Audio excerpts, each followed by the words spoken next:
Alright, Thinkers episode 2. This time, Damn, that shit is we're thinking as hard. fuck.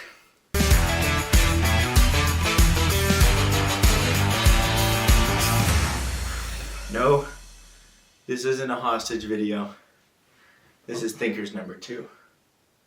Now, yesterday was November 27th, Thursday. This is the Thanksgiving special. The third Thursday of the month. And it was Thanksgiving. Twas. And I entered a food coma. Did you enter a food coma? I also entered a food coma. It's part of American tradition. Eat enough turkey to enter a food coma. But it's the mashed potatoes and rice and macaroni. You ate rice? Wild rice. Really?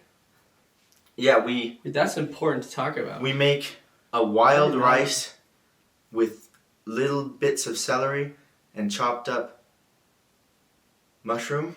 Mm-hmm. Real good. Throw some gravy on that. And it gets the texture, it's very firm. And it comes from my mother's side of the family, that tradition. Yeah. I mean, it does allow you to kind of see tradition and see where we come from. Because you look at some of the famous paintings of when the Pilgrims were eating with the Native Americans. And they were sharing and they were having like a good time. And that's just something to remember, kind of, that unity and sharing. I don't really know anything about Thanksgiving. Which is why we say what we're grateful for as well on that day, you know? I kind of assume that's a farce. Could be, but also it's the spirit of it, honestly. I mean, yes, I agree. It's a spirit. But alright, to clear up something from the last episode, I do think every piece of human thought, religions included, are beautiful brushstrokes on the canvas of the universe. And we're all kind of playing our parts as we should, which is why everything is so correct and perfect in the way that it should be. Me, myself, I was raised outside of church, but I was definitely, benefited from all the values that it brought to society around me throughout history and has kind of developed into this. Like the laws that protect me that I didn't make, the food that keeps me nourished and alive that I didn't grow, the clothes I didn't make, the technology I use on a daily that I didn't play a part in developing. And all of these religions have their proper place. And I didn't mean to do the rock boom maliciously on Islam. Oh, I see. I wasn't sure you were referring to. I don't even remember that.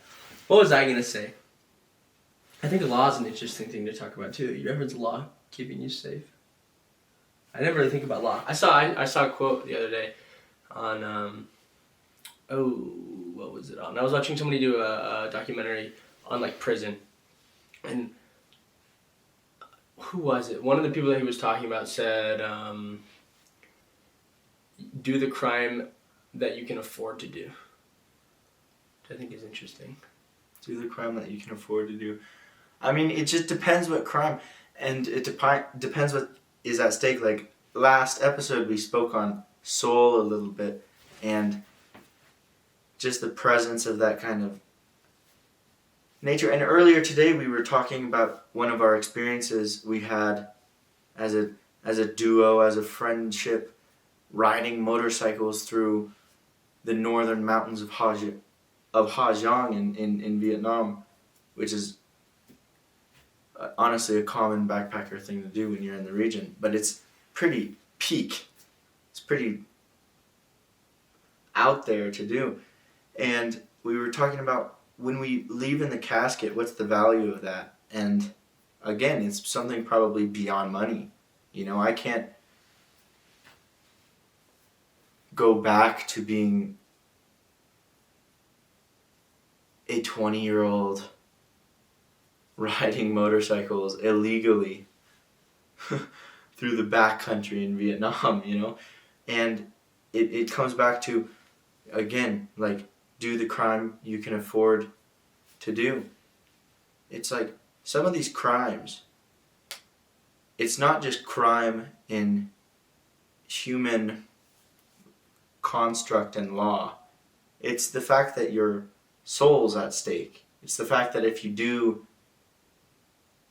take advantage of people long enough, you're going to lose part of yourself, part of that connection to the kind of governing spirit, the thing that we have, all of us have inside us, that allows us to smile when a kid's being cute or laugh when a friend makes a funny joke, you know?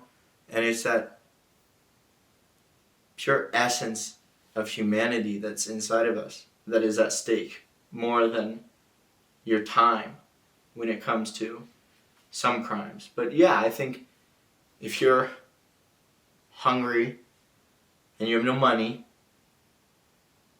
and there's no opportunity for you, and you see a store filled with food, you will take it. And there's nothing not human about that, or not wrong, but that's also not like exploiting people, you know? Because I think a lot of people can fall into even blaming their situation for, you know, selling their soul in chunks, you know? Because you can climb in this world real high, go real far in this matrixy sense if you do bad things. But with each one of those actions, you lose something near and dear to you, you know? Which is why you need to kind of allow yourself to fall into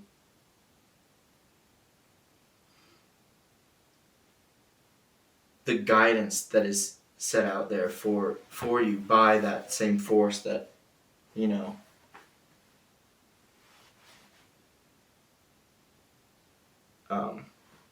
you can connect to through that soul of yours. And it's always readily available, is what I've learned. Just through experience, you know. But there is definitely something higher than us, and again, it all balances out. You get what comes around. Call it karma, call it yin yang, call it what you need. But when you put positivity and effort and grace out into the universe, you will receive something better than if you put out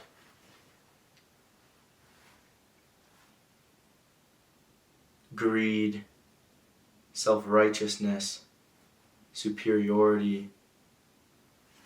If you lead with your ego or your spirit, you know. And I think a lot of, like, you couldn't, when you're connected to your spirit, you could never commit such a crime that would take away from your actual soul, from your spirit, you know. It's when you're falling into the other side that it can trap you.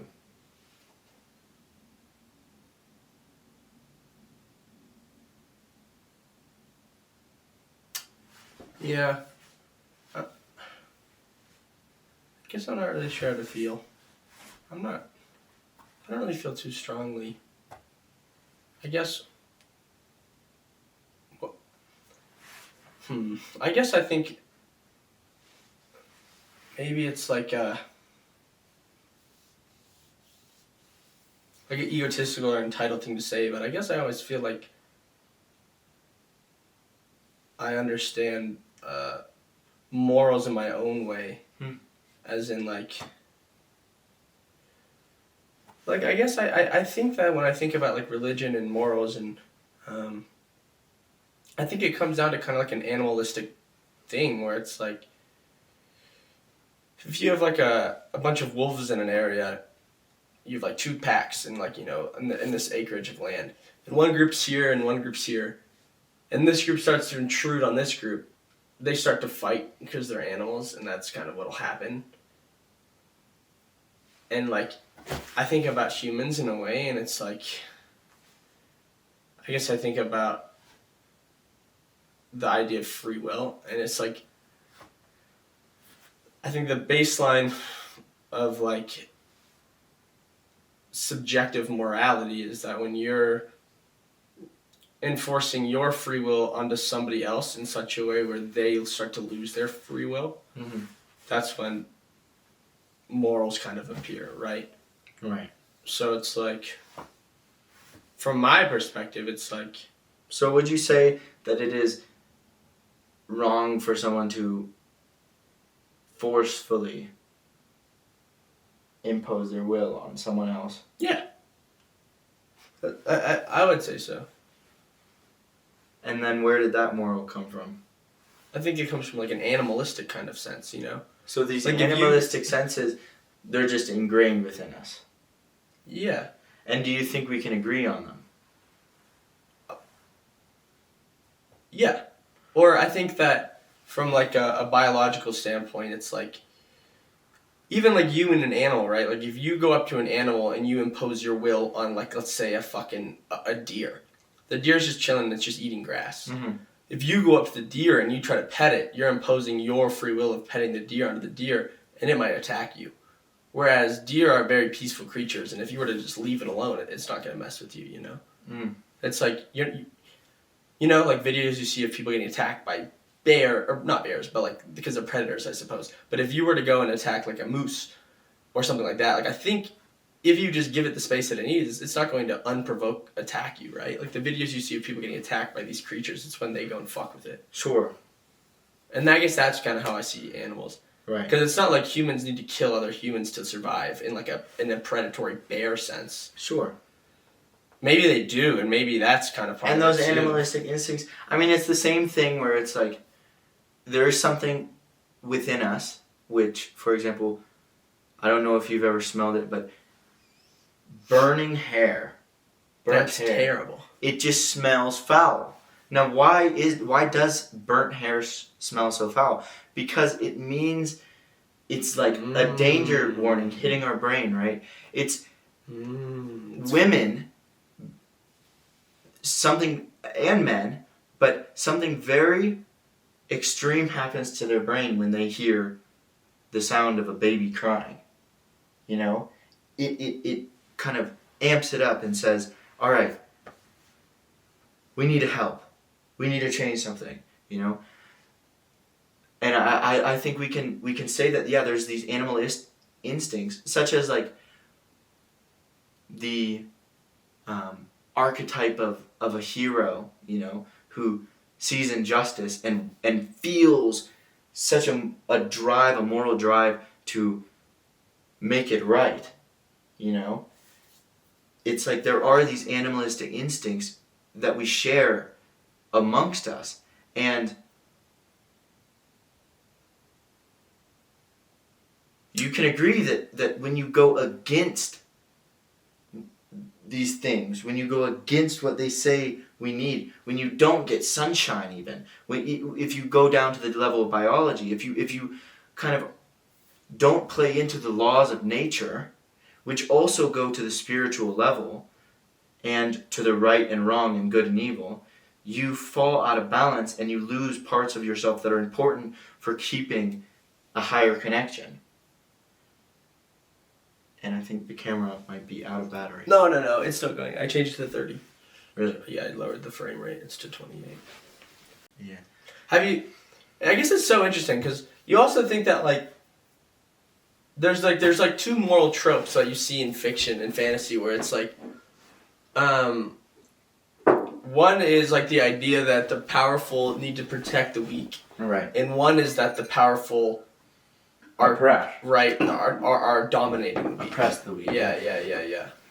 So it's also interesting too, because that's kind of like the dichotomy between, I guess, the idea of morals. And maybe some people are hardwired more like a predator, where they are going to be the bear running after and fucking over somebody else because that's what bears do, you know? Maybe we're not all deer. Sure, we need that, but understand still, the bear has. When the bear has a family, when the bear has a tribe, when the bear has a reason, a bear doesn't kill for fun. You know, it doesn't. It will what it kills, it will use, and if it doesn't, then it probably lost a part of its soul, the part of its spirit, which makes it, harmonious. That makes it me interesting too. That's actually a good way to look at it, because if you think about criminals, right, they're in a position where maybe they were born into poverty and they don't have the means to forage, you know what I mean, for berries and protect their, you know what I mean, like, we are nature. Yeah, facts. We are nature. I guess that's a good way to think about it too.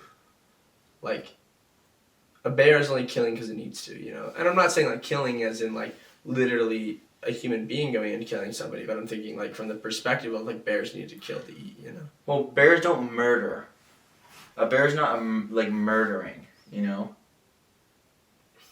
And that's the difference. Is for one, you really have to define the difference between killing and well, I'm murder. not thinking about a bear and comparing the bear's killing to the human, but I'm thinking about like more like the moral gray areas. And again, you can pull it back to even the unconscious and like look at waves crashing against rocks and think, wow, if I was in that, I would be beat around and murdered, or I wouldn't be murdered. I would be killed, but it would be void of emotion. It would be completely void of emotion. You didn't follow. The storm got you, you know? Like when Pompeii had the volcano erupt, it's not that the volcano wanted to kill them or, or the volcano was lost. It didn't know where its spirit was. It didn't know right from wrong, and it just blew up a whole town. No, that's not it. And I think humans are a very different case, you know? So we have to speak at the level of humans, which, and if you want to just stick to biology, yeah, like we've developed the frontal lobe. We've developed very critical thinking. We've developed language. You know, it's interesting because we've developed writing. We've developed passage of thought. And the truth is that you cannot equate the moral decision-making behind human action to the moral decision-making that goes behind a bear's animal instincts. Yeah, I mean, yeah. Have you ever been caught up in a natural disaster of sorts? Because it's a very like primal feeling. It's a very like unbelievable feeling. When I was in Thailand, we were driving to the north from Bangkok, 3 hours away to go see some do some temple work. And while we were going there was like a flash flood emergency. So we're sitting in this car, and all of our phones start blaring, like flash flood, because it's pouring right now, and you can see the rivers by the side of the road start to flood. And like the feeling that you get like within yourself as an animal of like, there's nothing that I can do to survive a fucking flood that will come and wash away everything. It's like a very crazy feeling because you're so powerless. It's like, you know what I mean? Like if you're sitting there at the volcano, you are watching a volcano slide like coming to you and you're from Pompeii, like that feeling is like... I mean, yeah, you probably get on your knees and start praying. Like it's something that's just so powerful. The Marshall fires here, that in Boulder, my house wasn't too far away from getting burnt, and at night, I remember we fell asleep, and the only reason it didn't get us is because the wind was Blew the other way. stayed constant in the direction it was blowing. But the sky was red. Like genuinely, the sky was glowing. Yeah. And we had our car packed, and we had been getting good at packing because there's been multiple fires in Boulder, and they kept threatening, like, the possibility of burning our house down. And the truth is I was just so tired after the whole day of like packing the stuff, and it was late. We hadn't got the evacuation alert, but it was like alert.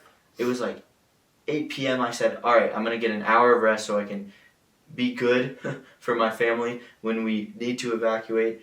The car's packed, everything's packed. We got our route, and what happened was I just fell asleep in my bed. Mm-hmm. Woke up to birds chirping, and it was bright out, and the fire was over, and over 2,000 houses were burnt down. Some people lost their lives. And then the flood in 2013 in Boulder, the 100-year flood, 1,000-year flood. Yeah, it flooded everybody's house, and I remember our basement got flooded. And my basement flooded. I remember, for one, we were like battling the water from the front, where we were trying to put like sandbags and this and that, and like divert the flow, because we thought it was just coming from the front towards our garage. And then I went to go play Minecraft in the basement, and I see from the basement door all the water, like it's literally filled up halfway. It's this glass door, and I just see water leaking in, and I'm like, oh my goodness. I run out to get my dad. Dad! My dad came in. He's like, oh my gosh. And we called in the backup. And it didn't work, because we saw about 5 feet of water in our basement. And it was a major financial hit. It was a major emotional hit. I mean, like, photos were destroyed, family stuff, computers, hard drives, all this stuff, you know. But it always teaches you a lesson, you know. But yeah, you're literally, there was no malicious intent behind the water level. Yeah. There was no malice, there was no evil. It was just what it was. But in the sense of itself, but you think about, like, in humans, it's like there's intention. Yeah, but I'm more curious about, like, where does that malice even come from in the first place? Because it's grown, right? Like, humans aren't born as, like, creatures who are like, we're gonna go fucking kill people, you know? Like, even the Native Americans is like, you think of like they might be waging war on their neighbors or something over, like, resources. But like, right? It's like, where's the malice coming from? And I guess It's coming from society. It's out of resources. You feel like you need to get ego, or like maybe the resource is like ego. I don't know, but it's crazy to think about. Like, where does a human get to be like, I'm gonna go and kill this person? You know? Yeah. I truly don't know. I've never felt that way. Well, it's when you're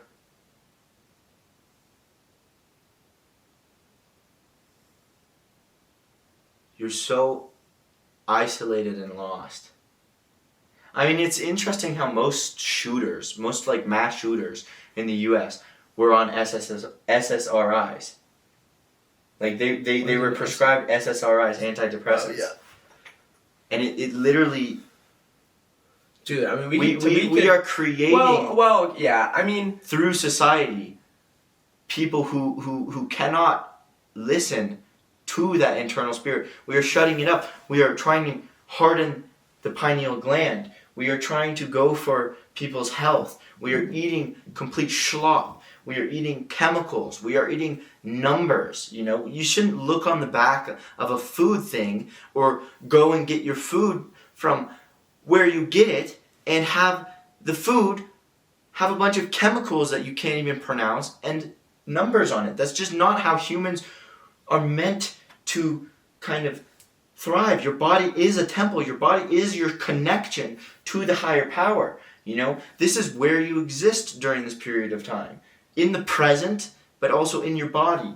And the truth is we're becoming so Well, listen, I mean, whacked out because I mean, yeah, but it goes even beyond that. Like, our intakes are foul. but it's garbage. Do you also think that, like, I mean,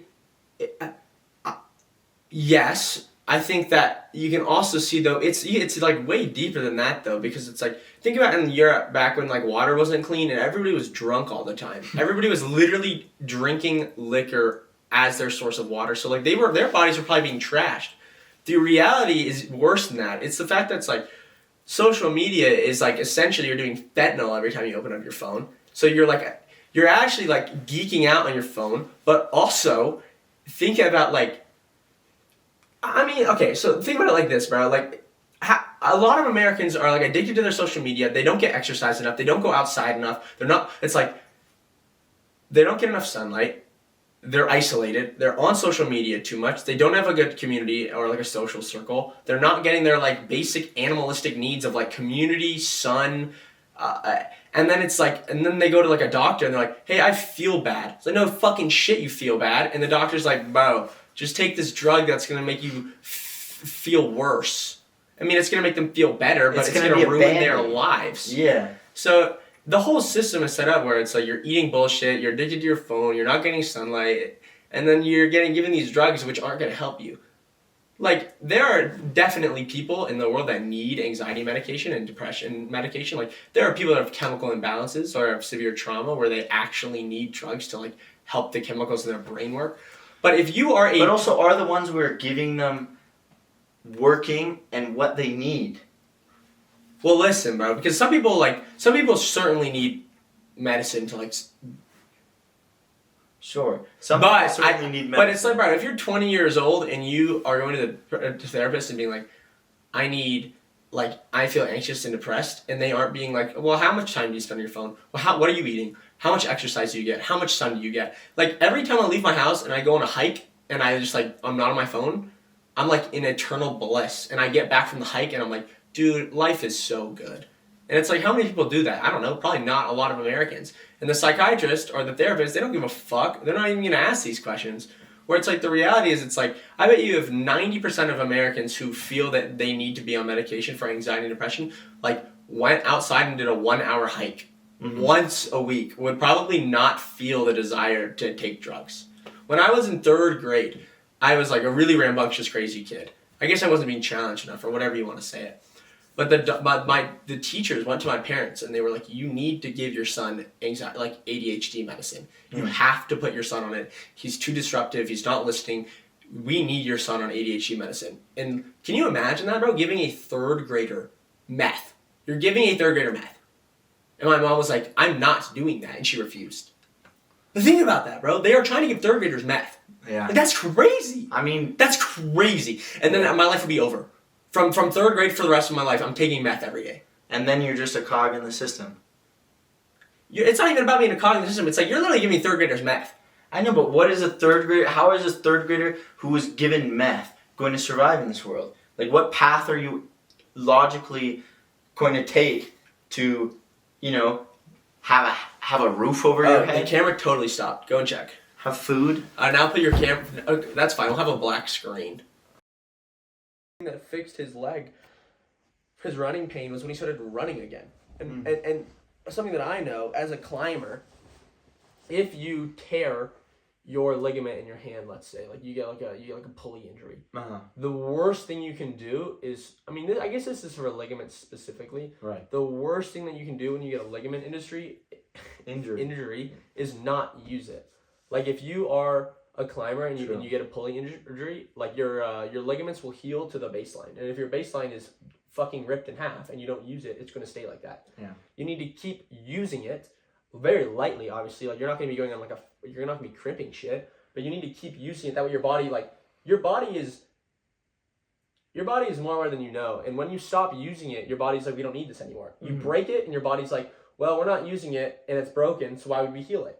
Right. Right? If you keep using it and telling your body and giving it the firings of like, hey, we still need this. Like, this is really important. Right. We need this. Your body's going to keep... Exactly. You know, our like, body has a using it. system for what it needs. And we're not, and we don't give it. Yeah. It's because we're not told to give it. We don't give it proper sunshine. A lot of people don't give it proper sunshine. You know?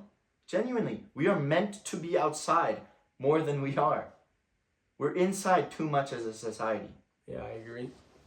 I mean, it's all intertwined. My dad always said, I think, what is it? We're in our cars too much. What is it? Is vitamin C the sun or is it vitamin D? Vitamin D. Yeah, vitamin D is like, vitamin D, my dad's a scientist, just for clarification, but he thinks that, a lack of vitamin D is he'll say, what did he say? It's very scientific and knowledgeable, and I'm going to fuck it up. But the point is, like, vitamin D deficiency is like a disease in itself that causes significant problems. And it's like, if you are lacking in vitamin D, you're sad. The things that will happen to your body around that lack are like so devastating. It increases like all problems in the body, essentially. You know, yeah. He takes like, I want to say 5,000% of what is daily recommended. Like, he pops like serious vitamin D. And that's like, I don't know. I mean, respect, bro. Your dad seems very healthy. He's ran Ironman stuff. He seems like whenever I talk to him, he seems like a very well-spoken, but honest, genuine, smart guy. Yeah, it's interesting. And, like father, like son. But Thanks, man. I've been wondering, all these toxins we've consumed, what feels right? How do I get rid of this? I thought there was a parasite in me. You know, I went and did blood tests. I went and did fecal samples. I went and did the 9 yards, basically.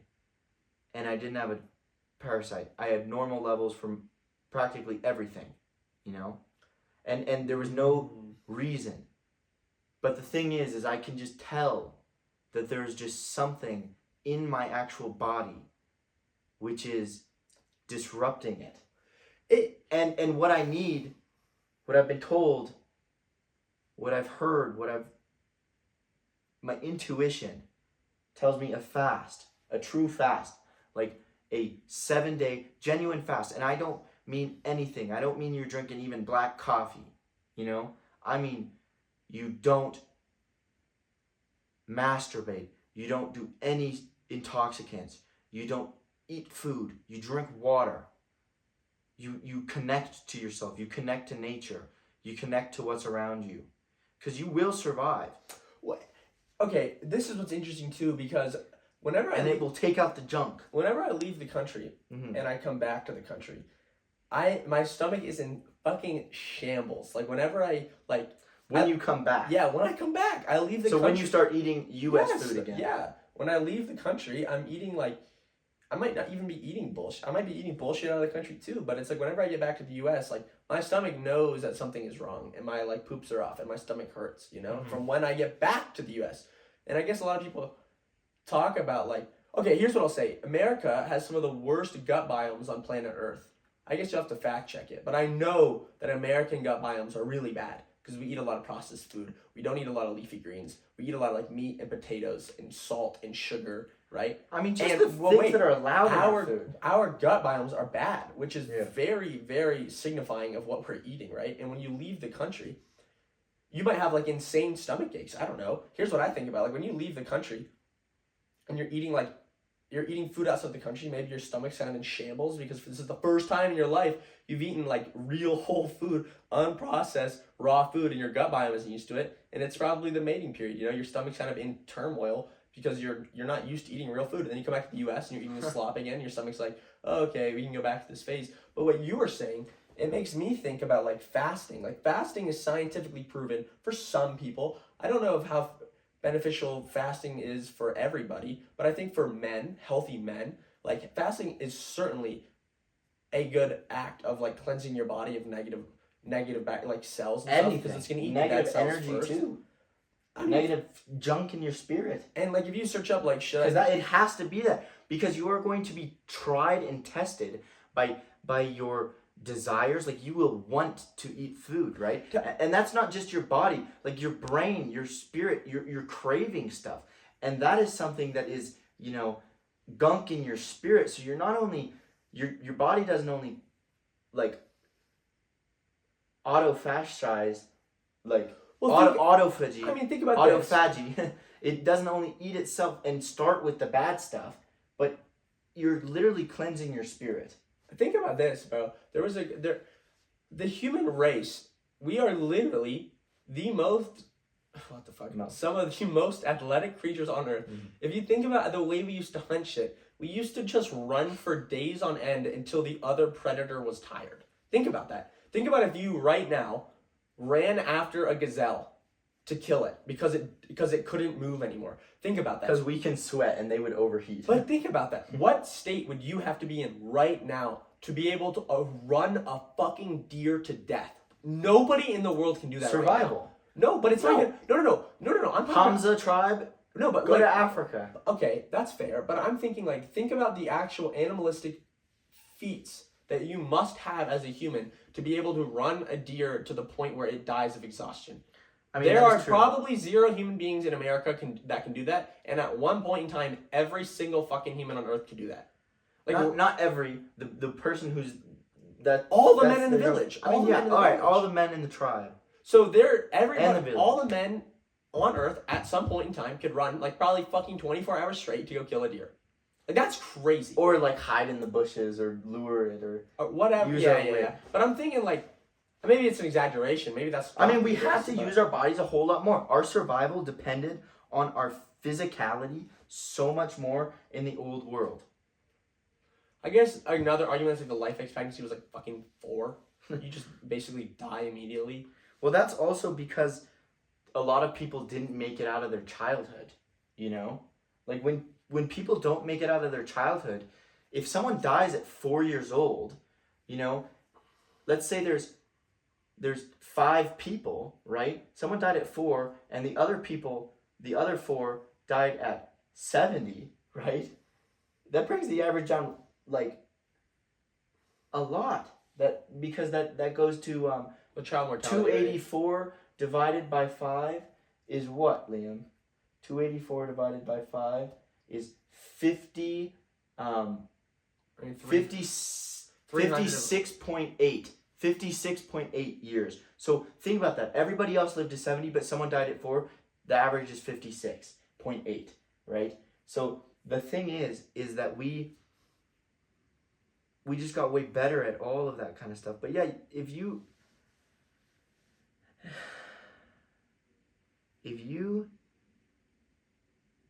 all right, the reason I first fasted, and I was with you on that day. We went to the tunnel. We recorded a video of us saving fish, Hubert. That was the first day I fasted. Oh, yeah. Because I came to a realization that in my entire life, I had never gone 24 hours without food. I had never gone 24 hours without food up until that point. And if you think about how we evolved and our actual, again, biological machine that we have, the human body, which we were just speaking about. It's a temple. We basically sometimes wouldn't have food. We would starve, and that was normal because that's what our fat reserves. We didn't have a grocery store. Yeah. We didn't have that. We had what people could obtain. And the thing is also it is clearly so evident because every religion, we could play back to religion, right? One of the reasons why religion is so interesting and potent for people is because it plays on people just discovering what is human, right? Such as fasting. There's Ramadan. What did Jesus do when he went on the 40-day fast and was tempted by the devil? Think about Ramadan. Fasting. What does Akshay do? Akshay's our Hindu friend. All right, he does fast sometimes to literally, and it's not for his health even. What Akshay said was, "Oh, I'm doing this for Vishnu. I am doing this for a godly purpose, right? out of worship, you know? And it is that because it cleanses your spirit. The Bible says that like there's no ailment that cannot be cured if through prayer and fasting. And those go hand in hand. When you're fasting, you're supposed to meditate, you're supposed to pray, you're supposed to hit that spiritual level, because you're also kind of going in. And that's the thing is, again, we've been talking about the noise, the pharmaceutical industry, the social media. It's noise that takes us away. Our food supply, the hardening of the pineal gland, all these chemicals they juice us up with, right? All these insecurities society feeds into us, you know? Oh, you need to inject this. Oh, you need to, go get this plastic surgery. We're fed all this bullshit to take us away from the fact that we are literally created in the image of the divine. Honestly, dude, plastic surgery has to be... plastic surgery is so sad to me. I get why people do it when you're caught up into the systems at play, but I think plastic surgery is very sad because you think that it's like... how do I feel? Plastic surgery is a really complicated issue, but I do think it's important to talk about because it's like, personally, I want everybody to feel comfortable in their body. You know what I mean? You don't want anybody on earth to feel like they do not look in a certain way that deems that they need to change it to such an utmost degree where you're literally like carving your body up, you know? Like it is, it's like it's definitely, it must be an isolated feeling. You must feel very isolated because if you're getting plastic surgery, it's to look like, the pedestal of beauty in America, right? Where you're below it and you're like, I want to look like the pedestal, right? So you feel isolated from the pedestal. Or whatever society feeds you. For us, it's America while we're here. But again, we saw it around the globe.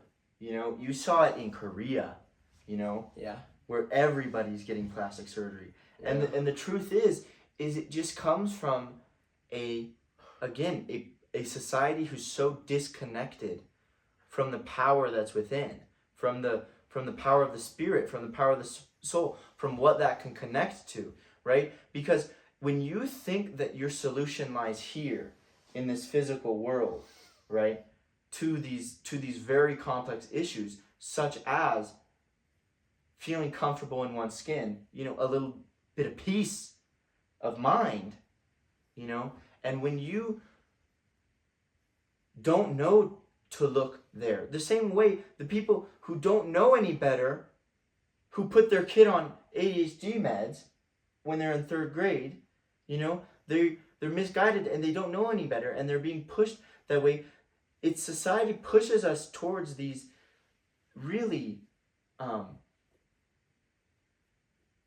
isolating experiences. They want us to forget about the power that we have within us, and the fact that the soul is literally worth more than anything in the physicality. A human soul is worth far more than any riches. And the truth about it is when we lose sight of that, we start looking here for solutions, and then we're like, oh, my nose isn't pretty enough. And it's these again, right, these standards fed to us by society that make us lose touch with ourselves, our true selves, and tell us what we need to be, and tell us that we need to conform to whatever that is, right? And it never brings the satisfaction that you're seeking when you do it, because it's not the right place, right? It's not the right place. Because you are made in the image of God. You are made in the divine. You are exactly what was intended on being. There, if you took the human genealogy or gene code, DNA, and you looked at every single possible combination, now there's been 100 billion, by estimates, unique humans that have roamed this earth during all of its history. And if you look at all of the combinations, we haven't even scratched the surface. So the reason you're even here and you had these facial features or this, it is exactly as intended, right? It is the perfect. Understand, your ancestors, every single one of them, dating back to the first cell, the first multicellular organism, reproduced and was enough to push it forward. You know what's interesting is if you get plastic surgery, you don't pass it on to your kid, do you? You don't. You know why? Because children are born separate, an individual. They are their own soul. And they don't have that conditioning from society yet that will lead them astray from that purity within themselves that would take them to the point where they will manipulate their own flesh, you know. And the truth about it is we do have to look to children. There's a reason we don't say, I'm learning to be a kid again. We say, I'm remembering how to be a kid. You know? I mean, that's something that I find interesting. Because it's in us. We're just, society is pulling us away. I think that growing up, and like a lot of my growth personally, maybe not everybody feels this way, but a lot of my like journey in my life has been the culmination of returning to the state that I know is true, which is me as a kid. All the things that I loved as a kid, I still love now.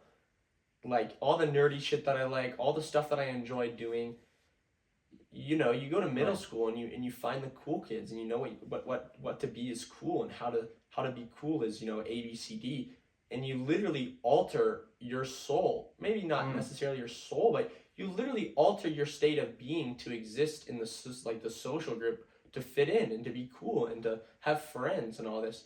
And you realize that it's like, I think me personally, as I've grown, I realize that it's like, I'd hope everybody feels this way, that it's like, I'm going to be myself, and if people don't like what that is, then they're not my friend in the first place, you know? Right. And as a kid, obviously, that's hard, but that's what growing up has been for me, is realizing, like, I was a cool-ass kid, you know, and I like who I was as a kid. And it sucks that for so much of my life, I had to pretend like, as somebody I wasn't, you know? I was a chopped-ass little motherfucker. And it's like, you know, you need to just have faith in your path and try and, like, be true to who you are, you know? Because, like you were saying, right, if you're not being true to yourself, you're going to, like, lose that higher power. If you are trying to pretend like you are somebody that you're not, you're going to lose what it is that makes you you. Yeah. You know? You're listening to that ego that's been built up over these years of being told what you need to be. I mean, again, think about the past month. How many times have you been told what you should be? Again, and if God, if this universal power, however you'd like to see it, exists and is true, it is present within all of us. You know, it is as true as physics. Just like we were saying, will this fall down? You know, it's as true as the mathematics that allow for gravity to hold us together. You know, the gravitational constant that keeps atoms together. You know, if God is real,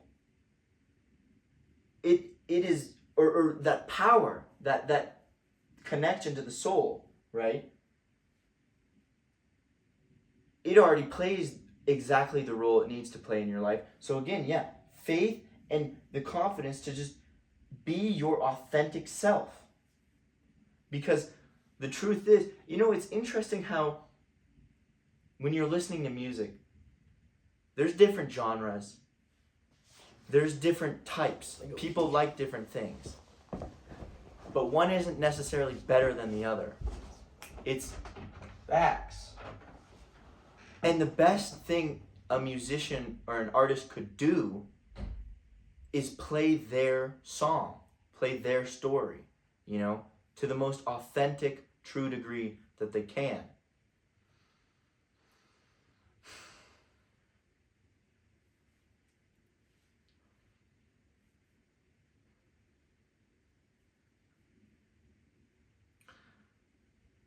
But when it comes down to kind of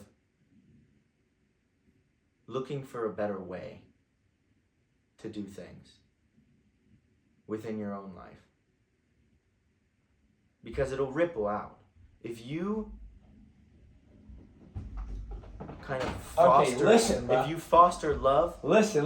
That love point is really making me think. will ripple around, and it will ripple to Liam. If I foster love and send it out to Liam, Liam will feel it, and if it's the true thing, the thing that touches your soul, he will feel it, and it will influence him, and in his actions, those will create ripples. And because I'm so close to him, those ripples touch me. It's like a pond.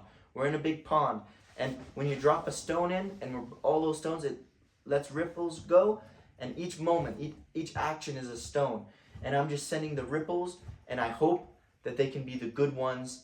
Because when they're truly, authentically the good ones, and I can touch my spirit in that way, it can touch Liam's spirit in that way, because I'm sending true, authentic love to him. And then he, as a wonderful friend and a wonderful shipmate, I mean, we're pirates, bruh. You know? You're a crewmate, brother. It's like Among Us. It's like Among Us, except no imposter. The imposter is the Luciferian spirit. It's when you connect to the other thing. But when you can make the good ripples, it will be felt, and those in your pond will reciprocate. I have no idea what you're talking about because I went to pee, but I did like your music example, and I think that if you think about what art is, and like, I think art, right? I mean, I guess, right, art's been talked about for the past 1,000 fucking years, and there's a million literatures you could touch on, and nobody knows what art is. But at the bare minimum of what art, talk about it. Yeah. At the bare minimum of what art is, it's like if you're standing and looking at it. Okay, what am I trying to say? I have cried looking at art before. When I was in the Puerto Rican art museum, I was looking at a photo and it literally or a painting, and it brought me to tears. I don't think it brought you to tears, which doesn't. No. But wait, that doesn't. Which one was it? Was it the black man with the blue eyes? No. It was like that one brought me to tears in the Puerto Rican. But that's my point, is it didn't bring me to tears. Right. Which shows that it's like, okay, as far as the soulful experience of subjectivity as life and as art. It shows that every creature is uniquely its own, not through the physical, through the soul. What is it about art that can bring you to tears? It's the experience. It's all of your lived experience. It's something that resonates deeper than the physical, with your emotions, with your memories, with your love, with your feelings, to look at a piece of art that moves you, moves your soul to be like, I'm going to cry.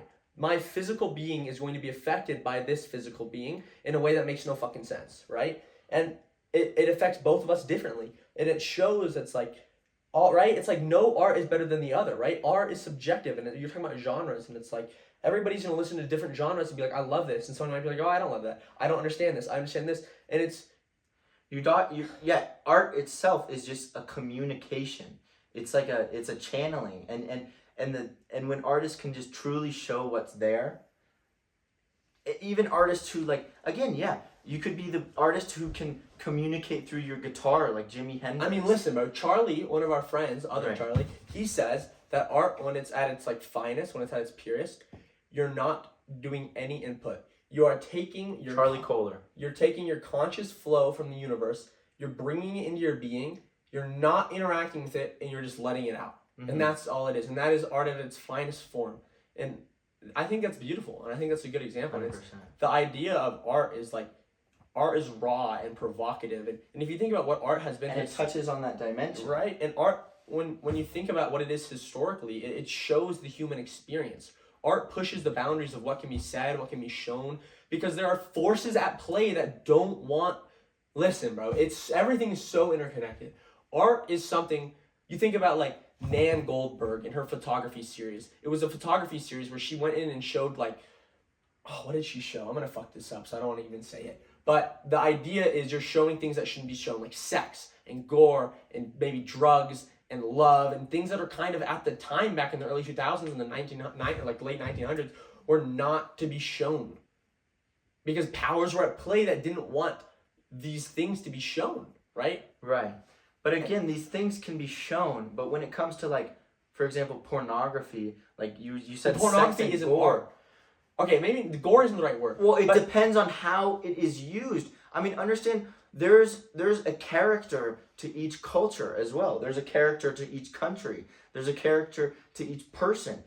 And again, yes, you when it's true art and you're connecting to the thing, but it cannot be messed around by Yeah. Wait, sex and gore were not the right word. It's more like love and lust, maybe, but maybe not more like lust, more like bodily fondness. I mean, you were saying it was showing edgy stuff. No, that's not the right terms. I'll show you the photos. It's not edgy, but it's things that weren't supposed to be shown at the time. Let's see. Let me screenshot the photos so I can put them up. Right. What's this book called?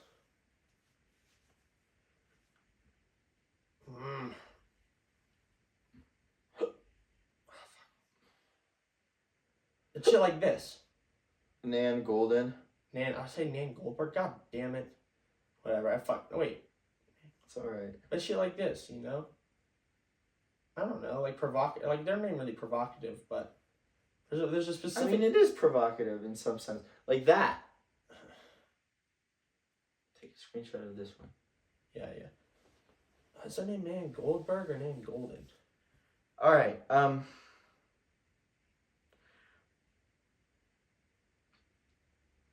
But I think it is important. Like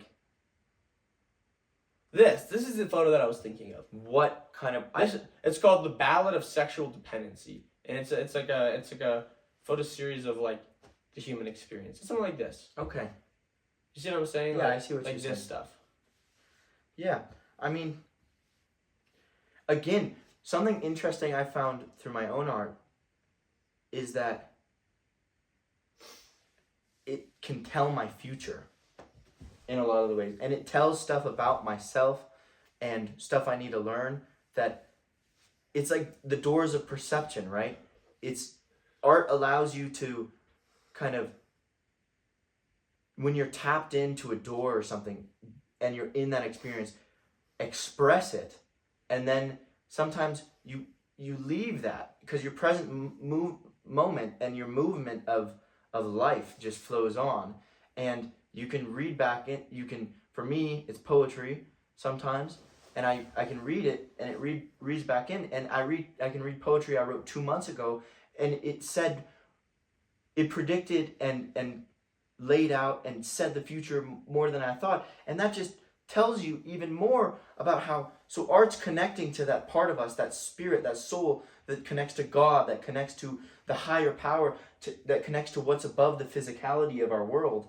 And the truth is within that dimension, within that realm, it can communicate stuff about our lives, our paths, our fates, our destinies, our the love we have to us,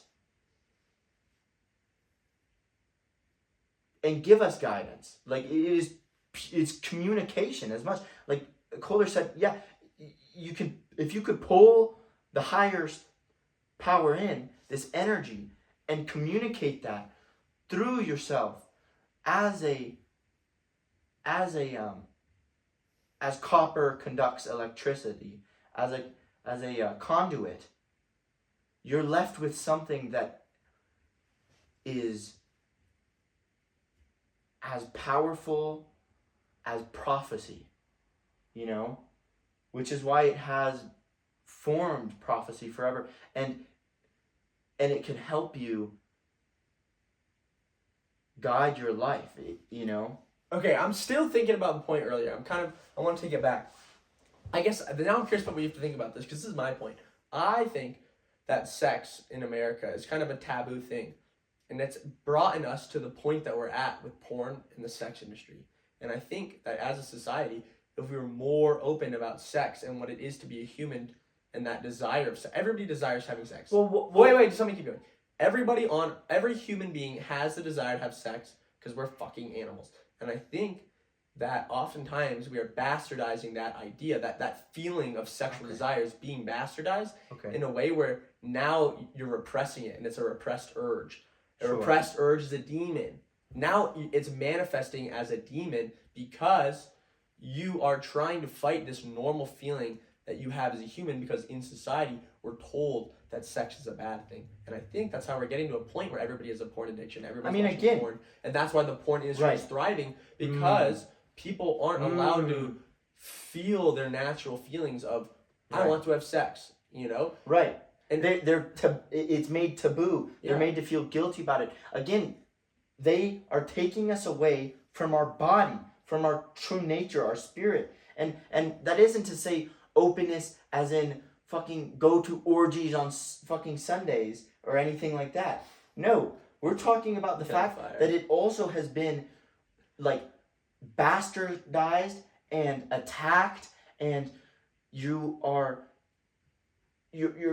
taken away from your actual connection to yourself, to understand what's right, to connect to those higher powers that be, to actually look for guidance within these words. Instead, we're fed all this bullshit that rips us away from our true connection to sex.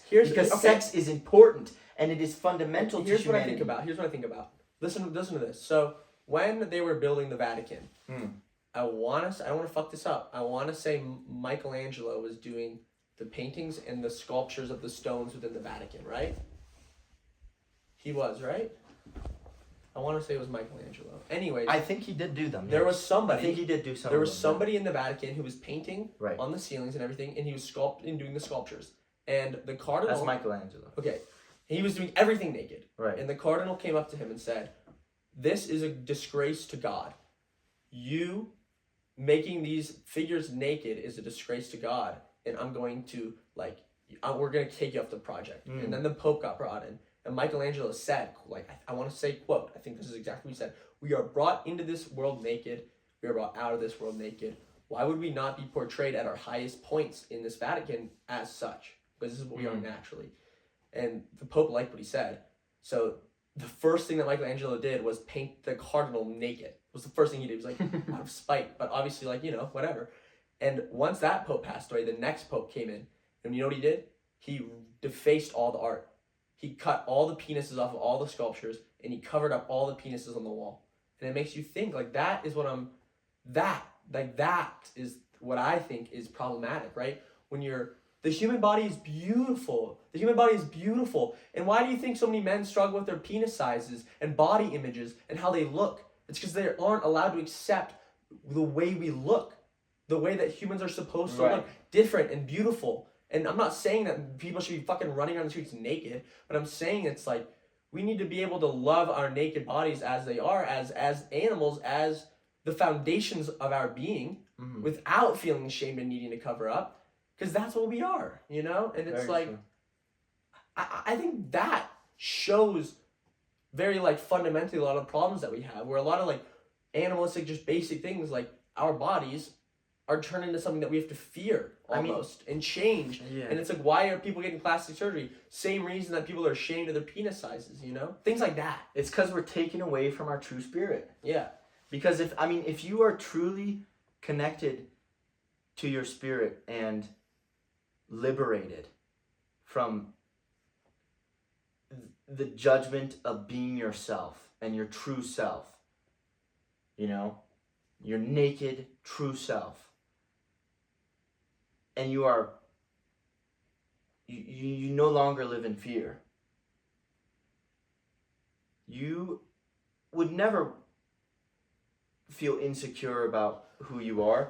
You would never feel insecure about what you look like. You wouldn't feel insecure about your nose size. You wouldn't feel insecure about your breast size. You wouldn't feel insecure about your waist size. It's because you fully accepted the fact that, again, we are in the image of the divine. Listen to this. The same way that the bird is. Listen to this, bro. Think about this.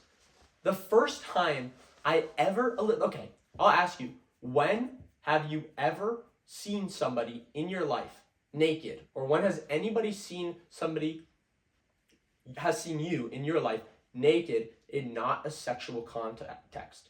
the first time for me, I mean, we can kind of, as a child, obviously, but kind of past that once you have conscious thoughts. Okay. My first time was in a Japanese bathhouse. And that was a crazy experience. Being butt naked in front of 100 naked men and being like, I was so weirded out at first. I was like, damn, this is kind of like fucking weird. I'm naked with a bunch of dudes. And then you realize that experience, this is going to sound weird, it was actually like oddly healing for me. Because I saw a bunch of naked men. I mean, you're going to see their penises. You can't not see them. And you realize, like, holy fuck, like, everybody's just a fucking bot. Like, you know what I mean? It's We're like, just a dude. I was so afraid of being naked in a bunch of people, but in an environment where nobody cares about you being naked, because that's not how it is, you're like, oh, wow, like, it's like healing. It heals your mentality and your 100%. feelings about being naked in your body. And it's like, And they have a terrible grooming problem. I mean, they are way more repressed sexually than we are. So somehow that it doesn't really work for them like that. But from my perspective, right, of like, but that's also because non-sexual again, they're so nakedness. thrown off the whack. You can't really connect to these fundamental human like aspects of our life when everything else, when your house is a mess. I mean, your body again is a temple. It's your house. It's your home. You know, this is where we exist out of. You know, and when it's a mess, you can't really start like, if your house is a mess, you can't really start cooking great meals with if all of your pots and pans are dirty, you can't start cooking a nice meal, you know? It's like your thoughts are everywhere. A circuit broke. And we think back again to like the purity and innocence of children, and it's like my aunt and uncle in their home, they have a photo of me when I was a kid in Southern California where their house was, and I was a little guy and my butt cheeks are out and I'm facing the ocean and I was just playing in the ocean naked, and I guarantee you not a single thought in my mind was there about that being wrong or anything like that. I was just a kid naked playing in the sea. Okay, this is interesting. I have a photo in my house. In my bathroom, there are photos of me butt naked. My dick is on them too. Yeah. In my bathroom, butt naked as a kid, probably, 3 years old in Florida. And that makes you think it almost makes me feel like in the American society, there's a lot of weird shit going on. If I, as a 3-year-old, could be naked on a beach in Florida 20 years ago, what has changed? Because I don't see kids naked on the beach anymore. And I'm not, you know what I mean? Like, yeah. What has happened where now we are, you know what I mean? Like, it's like a planned destruction of the human identity. I mean, completely. We're suppressing the spirit of humanity. We're being suppressed, you know? Like, again, if you have to worry about making rent all day, you can't think about enlightenment. You can't think about spiritual peace. You know, if you're in a situation of domestic abuse, you can't think about peace. If you're in a situation, again, it's like our environments, and our bodies are in our environments, but also our external environments. It's everything has been polluted in order to take us away from our spirit, which is here, which is, again, what we're connected to when a 3-year-old Liam or a 3-year-old Charlie or a 7-year-old Liam or a 7-year-old Charlie is just running in the ocean buck naked, playing, and you have family around, and the spirit is there of love, you know, and innocence and protection and self-acceptance and security within each other and stuff like this, and it's just being taken away from the inside out, you know. First people's spirits are attacked, and then people attack each other, and then people, you know, you have to suppress your truth. And when it comes down to it, Liam, bro, I mean, it comes down to we have to find ways to connect back to our spirit, because when you can do that, you, again, create the ripples out that create a better world and affect other people better. You know, it starts with you. It starts with the man in the mirror, as Michael Jackson said. You know, I mean, dude, it starts with simple shit too. It starts with like, I mean, first off, if you watch mainstream media, if you are somebody who still watches legacy media, if you go to your couch and turn on the TV to watch Fox, CNN, NBC, any of these, if you are somebody who goes and consumes like proper news stations, you're actually shoveling poop into your mouth. It starts with information. I mean, bro. exactly. That's the It thing. starts with knowledge. Like, you Watch need to learn what comes into your system. It's don't eat the numbers. Don't shop there. Don't eat that. Don't consume the pornography. Do not, watch the boob tube. Don't shovel the poop down your throat. Don't get, watch where your thoughts come from. Where do these ideologies come from? And again, the answers are here. We need to look internal for solutions. I mean, because it's there. I think the reality is, obviously, powers at play. They want everybody in America to be really afraid of everything, and that's kind of it. And I think that's probably part of it. Like, as a country, we probably need to be less fearful of our neighbors, less fearful of everything, and like, it shows in such big ways. Like, when we were traveling, me and Charlie went to a favela in Brazil, and we lived in a favela for like 2 weeks, and they were lovely, gracious people, for the most part. Wouldn't you agree? And like, sometimes I felt, I know you did maybe, I never really felt like I was in danger in that favela, personally. I mean, for our experience and for where we were, again, they were on their wavelengths. But that's my point. And they were allowing us to be on ours. If you are existing on a holy wavelength, on a beautiful, pristine wave where you're just existing and you're not interfering with anybody else, like this, bro. We were people in nature. We were in the woods, and there were moose all around us, and we did not fuck with the moose, and they did not fuck with us. And that's how you have to live. You need to. Where was this? In the favelas. Oh, the favela. Right? We were surrounded. Right? Sure. Yeah, and exactly. You're not fucking with the moose, and they're not. The fucking people of the with you. favela are the moose, right? in this metaphor. And you're enjoying the moose's company without disturbing them, and they enjoy your company too. I mean, yeah. You think about bees, bro. Like, a bee. You can build trust with bees if they sense your intentions, and if you're there just to say hello, they're not gonna sting you. If you're there and all of a sudden you start allowing the negativity that you've been kind of trained with to start building up. I mean, bro, think about kids again. They pick up frogs and stuff, They pick up bugs. It's because we haven't been trained to hate it. We haven't been trained to have the fear. And the fear is the thing that we've been conditioned to be fearful. Yeah, exactly. And if we could just leave fear, I mean, the first step, again, it's like, put down your arms and, again, look internal and see the power that's there that you can connect to, that's also all out there that you can connect to, that we're all part of, and see that the good reigns king, and that when you are in line with that, you don't need a nuke. You don't need facts. an AR-15. I mean, think about this, bro. I mean, it comes. But when times do come where you are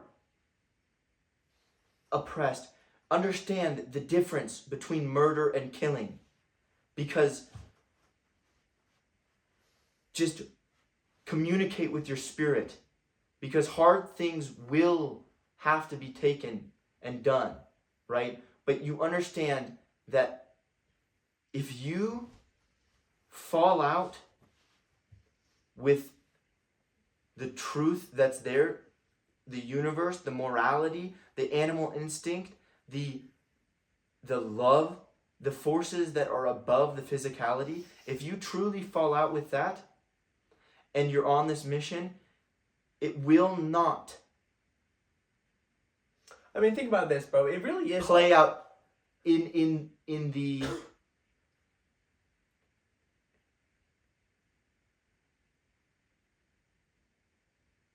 the way that in the way where you will keep your the whole framework, right? If you're truly connected to it as well, you can't make the mistakes. You won't be malicious. You won't be evil, right? I mean, yeah, think about this. Even if hard stuff needs to be done. It's all about like mongering fear and making people fearful. And if you don't have fear, then you're not gonna have a problem. We didn't have fear doing anything on our trip. We ran into some problems.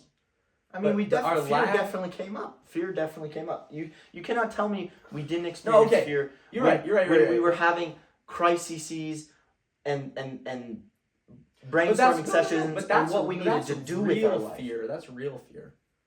No fear is real. Understand? You need to reach the point where you're not afraid at all. No, that's cap. If you are being sex trafficked, you need to feel fear. There is real fear in the world that needs to be felt. And this is the reality. Well, what good would the fear do if you're being sex trafficked? It saved our lives. I was afraid as fuck, and it saved us, and you were too, and it saved us. Sure.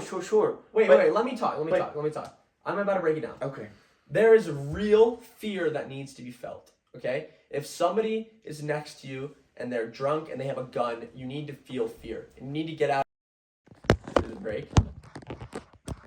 If we are in India... Okay, if we are in India, and we are being sex trafficked, we need to feel fear.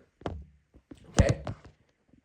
I mean... If you are being drugged in Brazil, we need to feel fear. That is real fear that needs to be felt. You need to feel strategic. But wait. No, it's fear.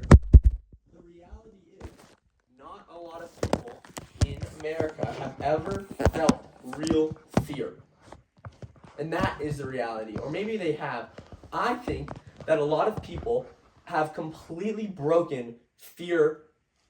The thing in their body that feels fear, the thing that is like, oh my god, there's a bear there, I need to feel fear. The thing that's in your body that's like, oh my god, there's a fucking avalanche, I need to feel fear. There is a real animalistic place in your body that allows you to feel fear, flight or fight, and it's very important to have that working like properly. And I think a lot of people have never experienced real fear, or maybe it's so few and far beyond that their systems are completely broken. And that's why we have so much anxiety. People are fearful of nothing because they have never experienced real fear. So their levels are like this, right? For example, you've been sex trafficked. Your fear is all the way up here. You know what real fear looks like. And now, from this range of net 0 to 1,000,000, you have all these ranges where you know exactly where and when you need to feel fear. If you've never been sex trafficked, or, I guess that's my example because I was really afraid in that situation. If you've never experienced this, and maybe the most fear you've ever felt is as an 18-year-old and you're being bullied by your high school friends, and it's down here. Now you're going to feel fear in such a crazy level because you never actually felt real fear. I mean, true. When you're here and you're getting bullied by your friends and you've experienced this won't feel like fear. So that's my point, is that my point of fear is that they're using that against us. All Americans in the legacy media and the information that's being fed to you, they know that nobody's fearful. Nobody. What am I trying to say? When they say that, like, oh, there's so much violence and shit in the city, and there might be. Everybody's going to be so afraid in this big city because they're telling you that there's a bunch of crime going on. So much crime in the city, everybody's going to be afraid, and then they're going to commit more fucking crime. And then it's going to be like, more crime, everybody should be fearful. Oh, because more crime.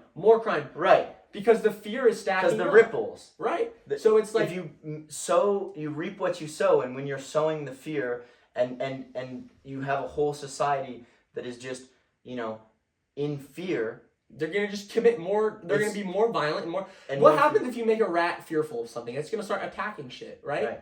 If you put a rat in a cup, you put it on your stomach, and you start shaking that shit, or like a bee... The bee, if you put a bee on your chest and you put a cup over it, it would not do anything. It's in a cage, but it doesn't mind. If you start shaking the fuck out of that cup, it's going to sting you. Right. If you have a bunch of people in America as the cup, and they're all living together, and they're all totally fine, and you start shaking that fucking cup up, being like, people are killing each other, immigrants are coming to kill you, take your job, the economy, all this shit, you're shaking that cup, they're going to start killing each other. Yeah. And that's like the problem. Right. And I'm saying it all, again, starts with the internal work where you are, you know, you are kind of ridding that fear, purifying your soul, purifying your spirit, getting rid of the toxins, getting rid of all of the bullshit we've been fed, where basically you can connect to your spirit again, where you're not fearful. Because again, insecurity comes out of fear. Why does someone chop their nose? It's because they're in fear that they're not enough. They're in fear that their life isn't going to work out if this doesn't happen. And it's this fear that drives us into those dark places where we basically lose sight of what is important.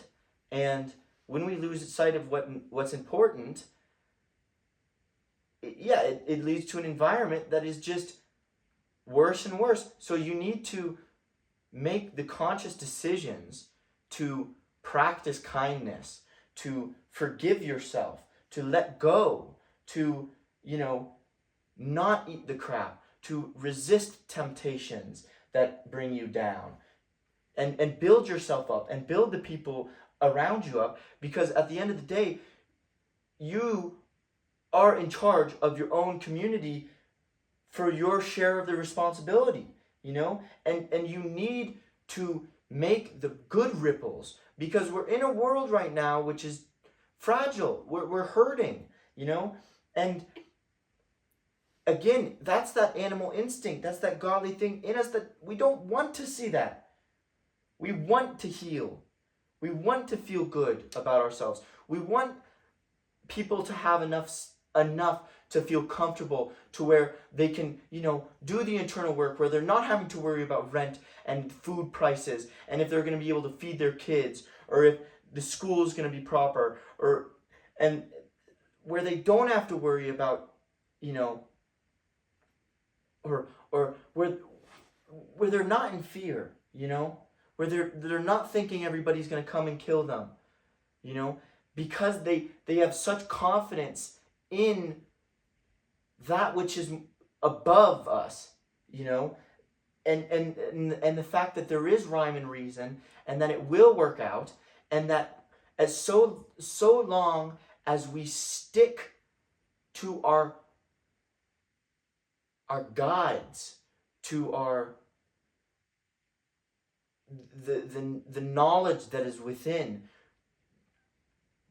as long as we never forget to laugh, as long as we can find art that we can cry to, and we have faith in the process, and we believe in ourselves enough to be authentic to ourselves, because we can recognize the power within ourselves and the divinity of the naked you, and when we can reach there, we can actually make a difference, and it starts there.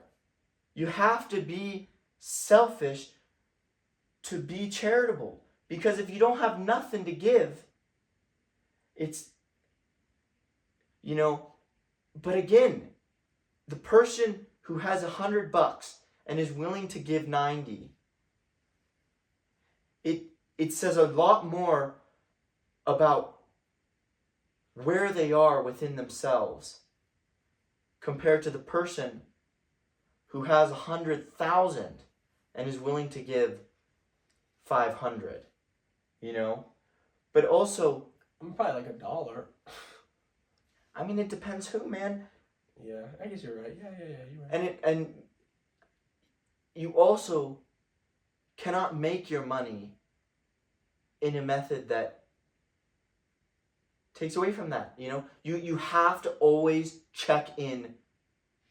You have to check in internally, and the guidance will be given, because we are human, and we're all in this together, and we have that love and that power that is above us, within us. And we will continue time doesn't stop, and we're all here. And when the truth is there, and you can connect back into, what it means to be a good person to yourself and others, and be kind to yourself, and forgive your bypasses, and pray for your enemies. What it means to do that. When us as a society can move in that direction, we can heal, and just like it can have that, ripple effect towards the negativity, it can have that ripple effect towards the positivity. And there's nothing that isn't impossible. We're part of this beautiful, beautiful creation. And life is lovely. I mean, I think you just gotta not take yourself too seriously. I like what's his name, Osho or something? Somebody said something about life's a party. What is it? Do you know what I'm talking about? Life's a party. Alan Watts? No, it was definitely an Indian guru guy. He had a cool it's something way better than that. But it was something along the lines like life's a party. It adds on. The idea is like you're supposed to enjoy it. Life's a party, so enjoy it. And then like you gotta not be too serious and take yourself too seriously. And I think a lot of problems come when people take themselves too seriously. You lose that childlike wonder and like the happiness and the joy that comes out of not being serious. If you take yourself super seriously, like I'm sure you've met somebody that has probably like a kind of business guy who has like a super high ego, and he's just like a dick, and you can tell they take themselves too seriously. True, and you will also take yourself too seriously. Facts.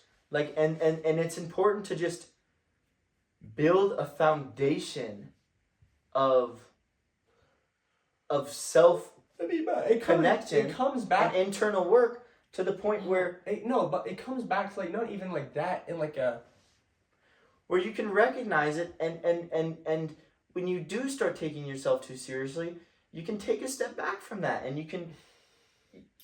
Well, there's totally a infestation of like over seriousness in America. Like I think everybody in America is like straight up afraid of talking to women now.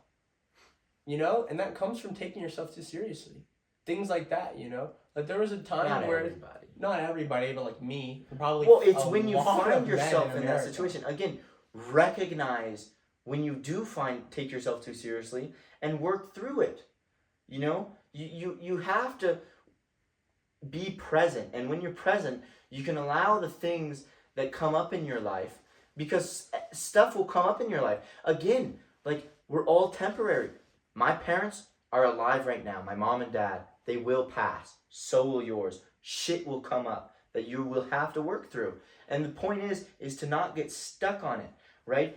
Because that's you're getting caught up in the fear. Well, it's not even the fear. It's more like you're getting caught up in the temporary. Like I think the idea is that like, I think the sentiment is like, I think it's a double-edged sword, and I think that like, a lot of people maybe it doesn't work for them, but like the idea that it's like life is meaningless, or the idea of like it doesn't matter, where it's like if you are sitting here and you're thinking about doing something and you're like, oh, but what if this? Half of the time the answer is it doesn't matter.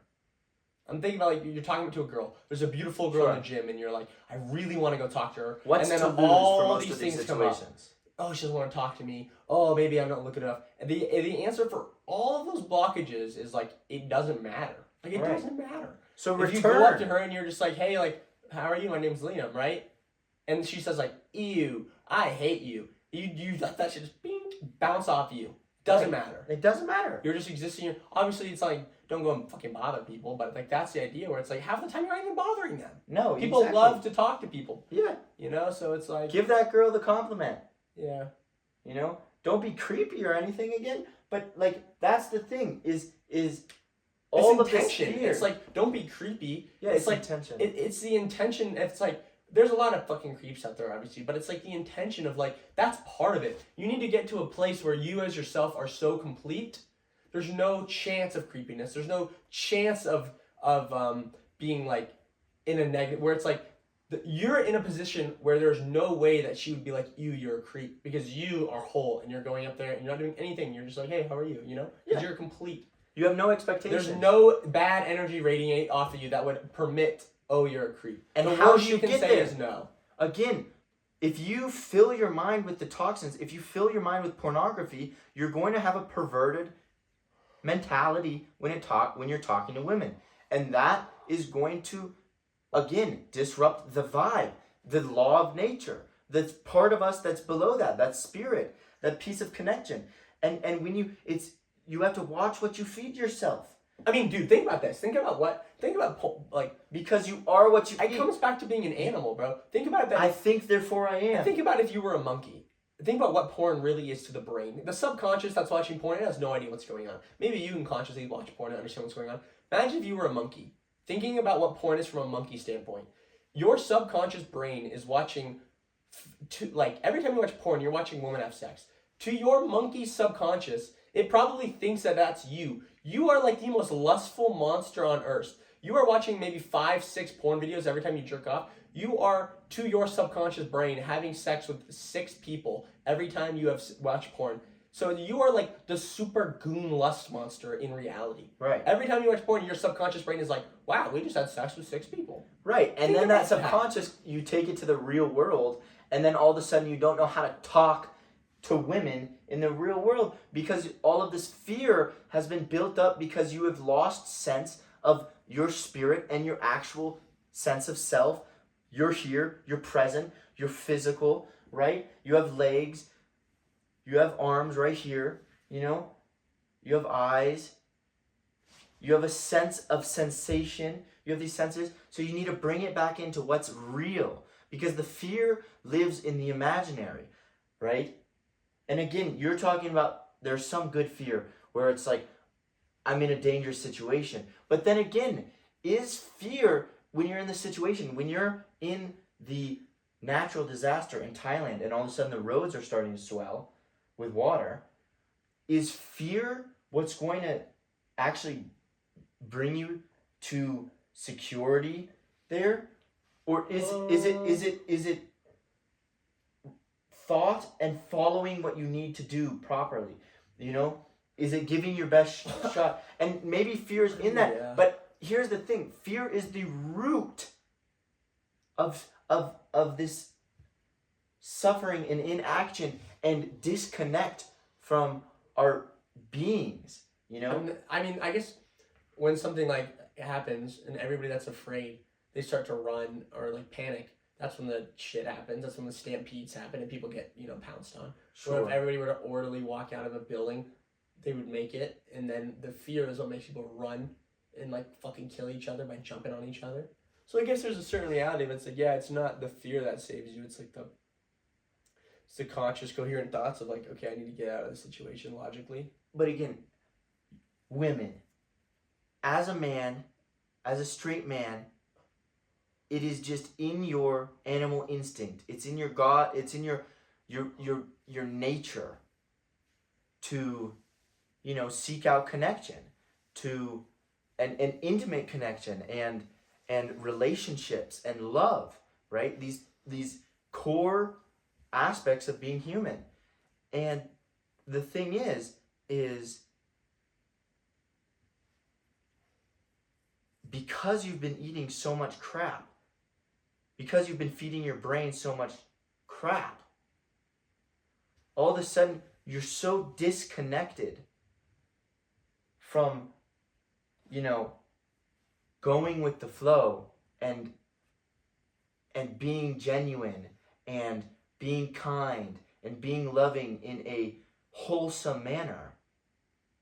All of a sudden you can't talk to these women because before you even get started, all of this crap that you've been feeding your brain swells up to tell you, hey, remember all this fear and all this like negativity you've been feeding yourself and all this poison you've been drinking? Well, guess what? I haven't forgiven myself for that. And then all of a sudden the crap pops up because you haven't worked through it and you've been poisoning yourself. So we need to get clean. You always have to look at what has been poisoned within your mind. Where have you been brought from that childhood innocence within so many of these manners? you know? Because you should not. You should talk to a girl to see who she is, to have some conversation. Instead of I mean, yeah, bro. People don't. of all the stuff we've been conditioned. I mean, think about this, bro. If for I our were to ego say, to- like, if I were to say, like, What? if I were to say to you, like, have you been on a date lately? Mhm. I mean, for me, certainly that answer would imply something sexual, right? Like, oh, you need to be pretty deep in to go on a date. When in reality, for all of history, what dates have been is like getting to know somebody. Sure. How can you even know that you want to have sex with somebody or be with somebody if you don't know who they are? You're certainly not going to know who somebody is long enough to figure out whether you want to be with them through like meeting them at a concert, meeting them at a bar, meeting them at a club, even meeting them in your class. Right. You need to go on dates. You need to go and hang out with people to understand who they are. You know what I mean? It's almost like we have hypersexualized everything, where the expectation of being like, do you want to go on a date? That implies that you want to have sex, right? That's like, do you want to go on a date? And then, you know, obviously it's implied afterwards we're going to have to go have sex, you know? I mean, not So, always. not always, but I think a large But majority. again, like, yeah, our society has fed us enough crap to the point where the culture surrounding, like, relationships and I mean, that- relationships in America are falling apart. exactly, it's Like, falling people are not apart. getting married anymore. I think, what, over, like 50% of Americans over 20, like, don't even have sex anymore. People aren't having relationships. Nobody's getting married anymore. Divorce rates are at an all-time. It's like, clearly, whatever the fuck is going on with what we are being fed about relationships is wrong. Right. Very wrong. So we need to, again, We need to reestablish what that is. we need to do a fast to, you know, go back to the foundation, and then we need to be very mindful of what we build into it. I see what you're saying. Yeah. Create a healthy mind. Yeah. Because sometimes it really does take that, just a wipe, Yeah. you know? You gotta wipe out the foundations of what relationships are in America. I mean, again, don't build your house on sand. It'll fall apart, you know? Yeah. And that, ladies and gentlemen, was Thinkers Episode 2 with Liam Rieger, Charlie Laham. Damn! We're two thinkers. An hour and 42.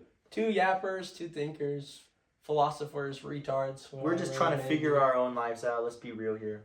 Yeah. And I think we came to some good conclusions today, and one of the biggest ones is that I need to fast. I need to take some time out to at least do a 72-hour fast. Yeah, man, it's crazy because I don't want to stop drinking or doing drugs. You know? Like, damn. I mean, one thing about that as well is you understand, you always get a choice with how you spend your time. And it's not like if you are connected to your soul and spirit, it's not like you even need anything to be doing the right thing. But yes, sometimes it is fun, and sometimes you do, you know, enjoy that. But again, But that's like the animalistic things. For all of history, we've been doing fuck shit like eating mushrooms and eating probably poisonous beer. Dolphins, you know, bite on pufferfish to get high. So there's probably an animalistic element to the, you know. I mean, some of just these find things. what feels like play, you know? Find what feels like play, and be mindful of how you treat your system and your body. And Too little is sometimes as bad as too much. sometimes, I mean, they do say even like a pregnant woman, if she's really stressing and craving a drink or something, sometimes a single glass of wine is better than just sitting there with that anxiety. Because again, it's not just the stuff Do you they really eat. say that? It's not Oh. just the stuff you eat. It's not just the exercise you do. It's the thoughts you think. It's the things you listen to. It's the images you look at, you know. It's the conversations you have. And we need to build ourselves and others up. And that's what you need to be focused on always. You know, you don't necessarily need to know the perfect plan or path, you know, but as long as you're flowing with the Spirit and you're, you know, putting some time into connecting to the power that's there, you will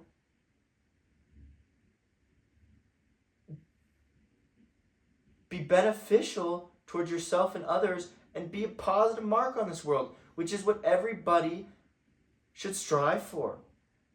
And the answer's inside, man. We all got it. We've all been equipped to live this human life. And you gotta love what you got. You gotta love the fact that you have a human soul like no other, that is worth more than all the money on earth, each one of us. Because you can't put a price tag on making your kids smile. And where does it start? It starts with change. So anybody, me and you, who made it this far, we all know something that we should change. If you sat with that question, something will pop up. And that's coming from the depths of your spirit, my brother and sister.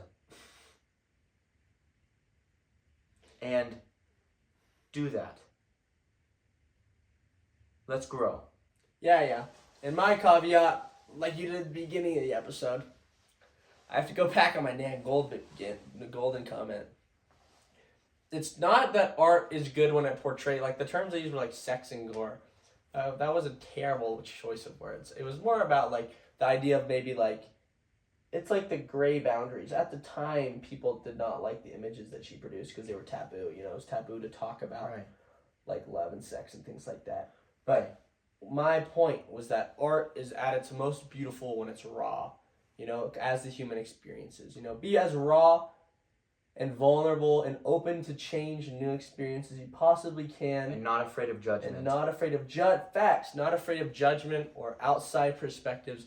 You know, you just got to exist as yourself.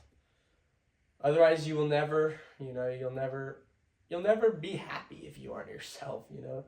You need to just exist as you truly are, that you know you are, because you know who you are. You know, you need to just... And accept that which has passed. If you've made mistakes, that's okay.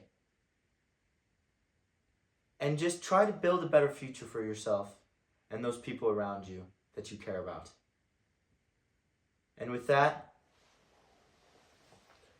adios, Charlie, and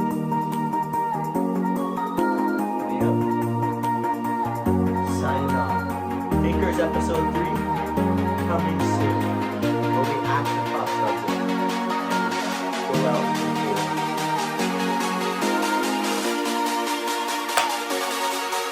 Let's go, bro.